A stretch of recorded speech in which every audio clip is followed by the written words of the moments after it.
අනිත් දේ තමා ඔය මිං චීන යුගයේ වෙන යුන්ලු අධිරාජ්‍යයා චෙන්හේ කියන සෙන්පතිය ලැබුවා ට්‍රෙෂර් ෂිප්ස් එවන් නැත්නම් නිදන් නෞකා 300ක මහා සමුද්‍ර චාරිකාවක් පටන් ගන්නවා යුන්ලු අධිරාජ්‍යගේ අනුග්‍රහයෙන් මේ ට්‍රෙෂර් ෂිප්ස් ඉන්දුනීසියාව හරහා මැලේසියාව පැත්තට ඉන්දියාවට ලංකාවටත් ඇවිල්ලා අප්‍රිකාවට පවා යනවා. ඒ කියන්නේ මිං රාජධානි සමයේදී මිං චීනයට ජිරාෆ්ලා චීටා වගේ සත්තු අරන් එනවා අප්‍රිකාවේ ඉඳන්.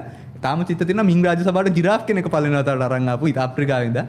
ඒක මේකට කියන්නේ ට්‍රෙෂර් වොයේජ් එක කියලා.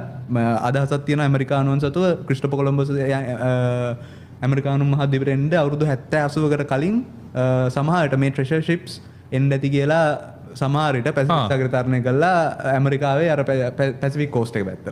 කොහොම අදහස් තියෙනවා. ඒතකොට මෙයාලා ඕස්ට්‍රේලියාවක ගනුදෙනු කරනවා.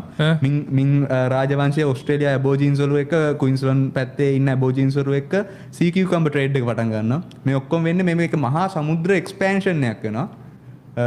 මින් චෙන්හේගේ ට්‍රෙෂර් ෂිප්ස් ලංකාවටත් එනවා. ඔය කාලේ අලකේශ්වර තමයි ලංකාව ඉන්නේ මේ කියන්නේ මේ දකුණු මෙරළ පාලනය කරන්නේ.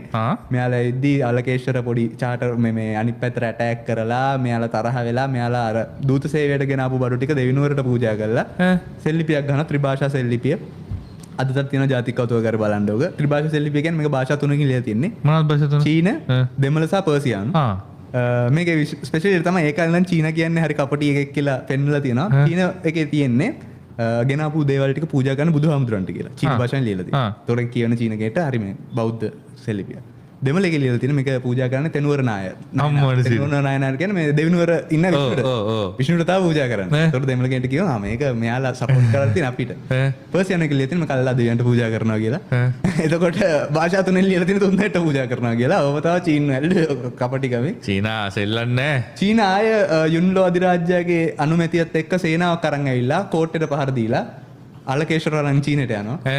ඊට පස්සේ තමයි හයවෙනි පරාක්‍රම බහු රජ වෙන්නේ ලංකාවේ. ඕක හරි විචිත්‍ර කතාවක්, හරි ප්‍රශ්න සහගත සහ විචිත්‍ර කතාවක්. චීනෙන් ලංකාවට එල්ල වෙන ආක්‍රමණය. චීන වාර්තානුව පළවෙනි වතාවට කාලතුවක්ක් ගෙනලා පාවිච්චි වෙන්නේත් කෝට්ටේ පවුරු බින්දින්න වගේ කතා තියෙන ගැන. ඒක වෙනම ටොපික් එකක් පස්සේ කතා. කොහොම හරි ඔය යුගයේ ඔය දෙක තමයි වෙන්නේ. එක පැත්තකින් මෙහෙම පොතල් ලියවෙනවා. අනිත් පැත්තෙන් මෙන්න මේ සාගරික එක්ස්පැන්ෂන් එකක්. ඒ කියන්නේ මහා චාරිකාවක් වෙනවා. හරි. ඔය එක නැවක් පෘතුගීසි නැවත් තරම් තුන්ගුණයක් අසන්නව දෙගුණයක් තුන්ගුණයක් ලොකු නැවක්. චීන නැව. ඔය එක නැවක් ගිලුනාය කියලා කියන ලංකා මුහුදේ ප්‍රහාරයෙන්.